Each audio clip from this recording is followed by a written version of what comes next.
Mis primeras palabras son de agradecimiento por permitirme participar en este acto tan significativo que conmemora un acto no solo histórico, pero que también nos marca un derrotero hacia el futuro, un derrotero que creo que está marcado, que está sustentado en los valores sanmartinianos y que creo que en el mundo tan convulsionado cobra una especial importancia. Yo quiero referirme fundamentalmente al contexto en el que se da la batalla de Ayacucho. Yo creo que ese contexto histórico nos va a permitir entender a cabalidad cuál era la situación del Perú y todo lo que estaba en juego en ese momento.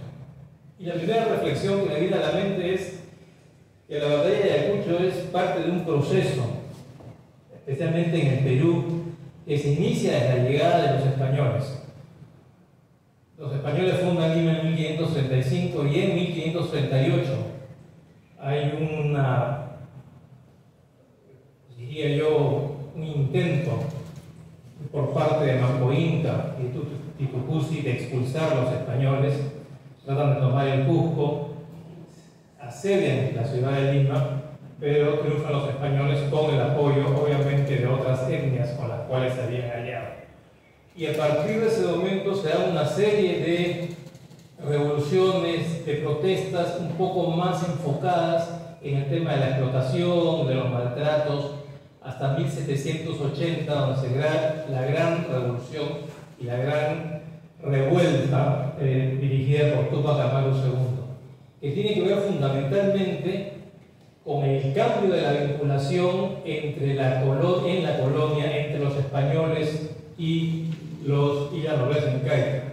Tenemos que recordar que todas las reformas borbónicas, además de crear dos virreinatos y de terminar con el monopolio del virreinato del Perú, también modificó la vinculación de los españoles con la nobleza inca, que hasta ese momento había mantenido sus privilegios, sus tierras, como una parte de la alianza con los españoles.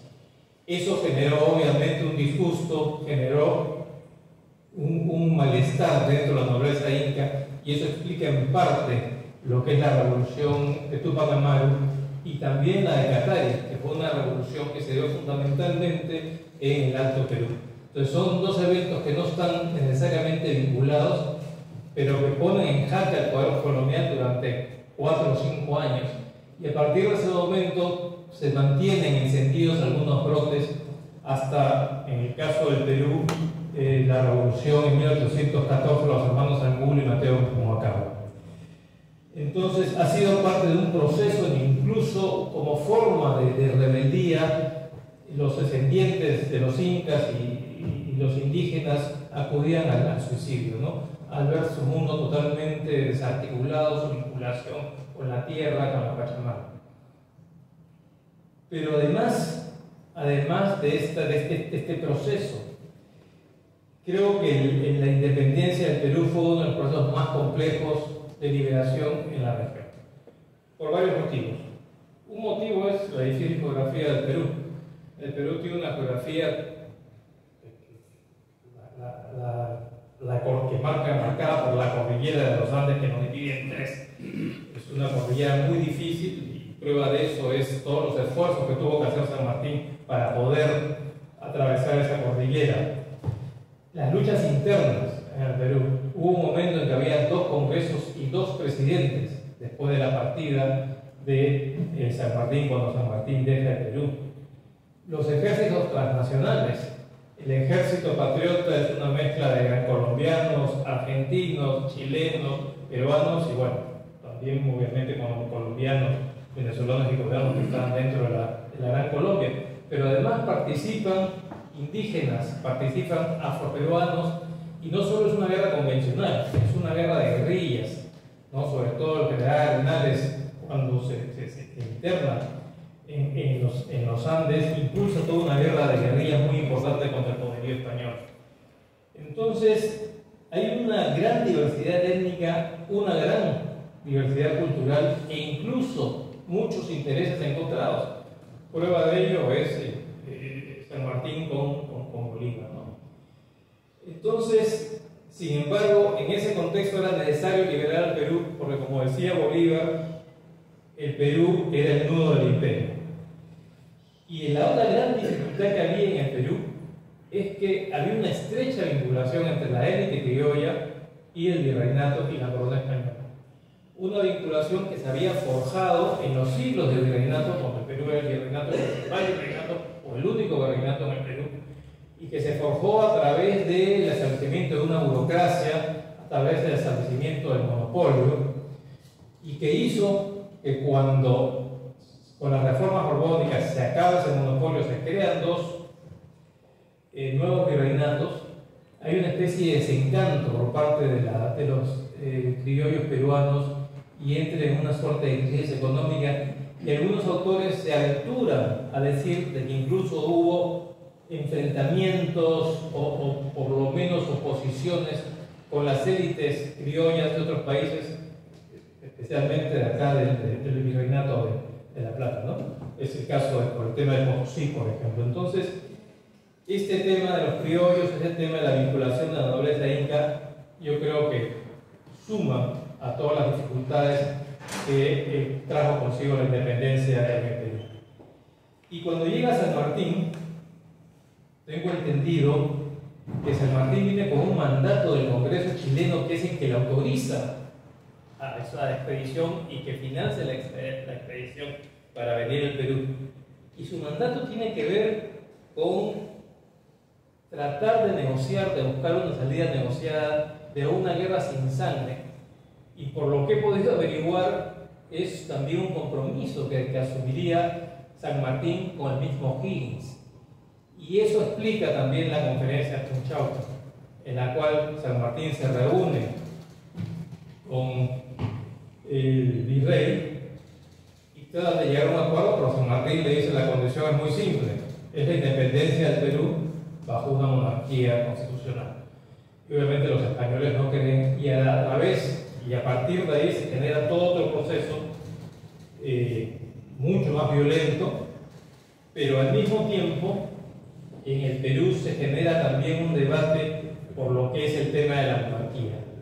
La monarquía que era empujada por Monteagudo, que había sido en algún momento un ferviente defensor de la República. Y parece que en algún momento del proceso, y yo creo que más que todo atendiendo a la realidad del Perú, esa realidad caótica que vivía el Perú en ese momento, tanto San Martín como Monteagudo consideran que lo mejor era una monarquía para el Perú. Pero se enfrenta también a los patriotas peruanos, liberales peruanos, que consideraban que la república era la respuesta. Pero más allá de eso, y una vez que se va a San Martín, después de la conferencia con Bolívar, se genera en el Perú el caos político cuando se establecen dos presidentes, y cuando los españoles regresan a Lima, el gobierno se refugia en el Real Felipe, siendo Rivagüero presidente, y posteriormente Rivagüero se va a Trujillo a establecer el gobierno en Trujillo. Se van los españoles, llega Bolívar en ese momento, entonces Bolívar le da el poder a Torre, y a partir de ese momento se inicia lo que yo diría el segundo proceso de emancipación al Perú ya con Bolívar. Entonces, en ese interín Lima era una ciudad caótica, hubo peste, hubo hambre, y yo creo que en algunos momentos incluso hubo dudas sobre qué camino seguir.